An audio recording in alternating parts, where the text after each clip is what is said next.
Catecismo de la Iglesia Católica, del 817 al 822. Las heridas de la unidad.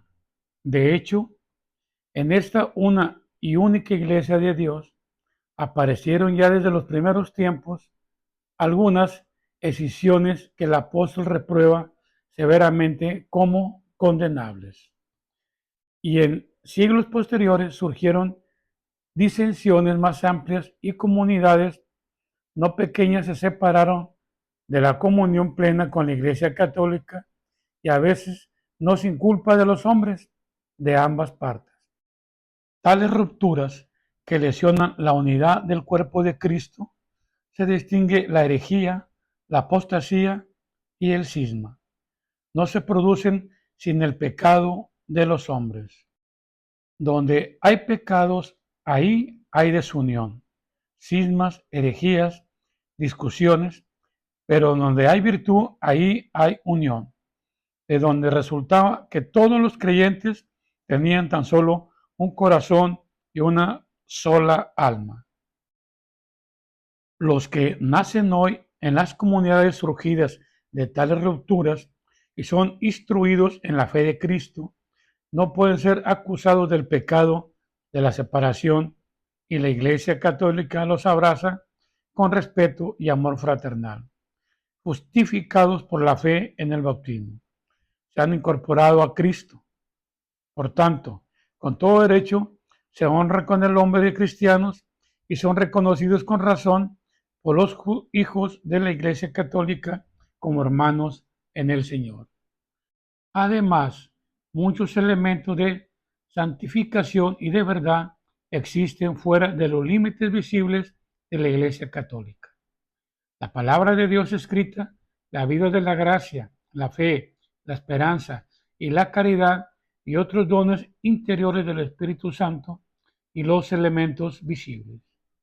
El Espíritu de Cristo se sirve de estas iglesias y comunidades eclesiastales como medios de salvación cuya fuerza viene de la plenitud de gracia y de verdad de Cristo.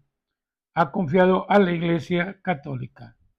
Estos bienes provienen de Cristo y conducen a Él y de por sí impelen a la unidad católica.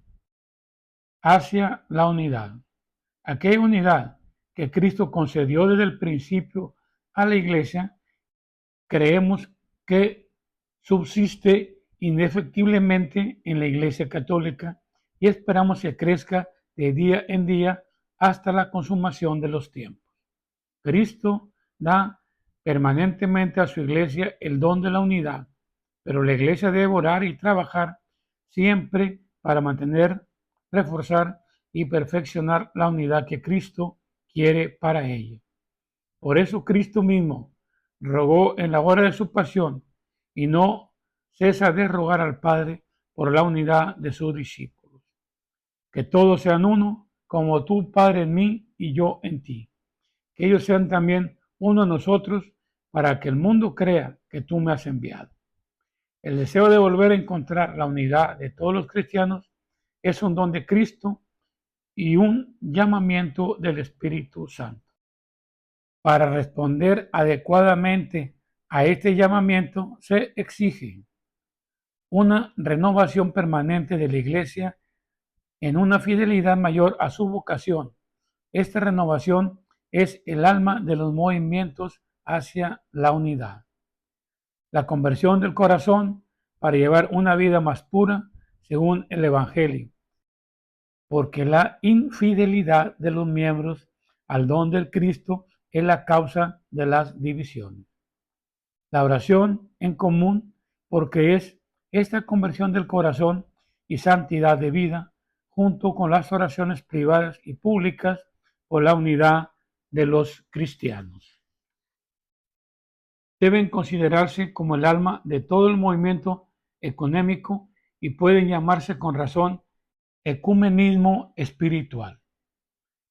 El fraterno conocimiento recíproco, la formación ecuménica de los fieles y especialmente de los sacerdotes, el diálogo entre los teólogos y los encuentros entre los cristianos de diferentes iglesias y comunidades.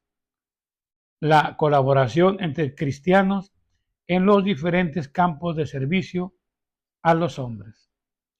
La preocupación por el restablecimiento de la unión atañe a la iglesia entera, tanto a los fieles como a los pastores.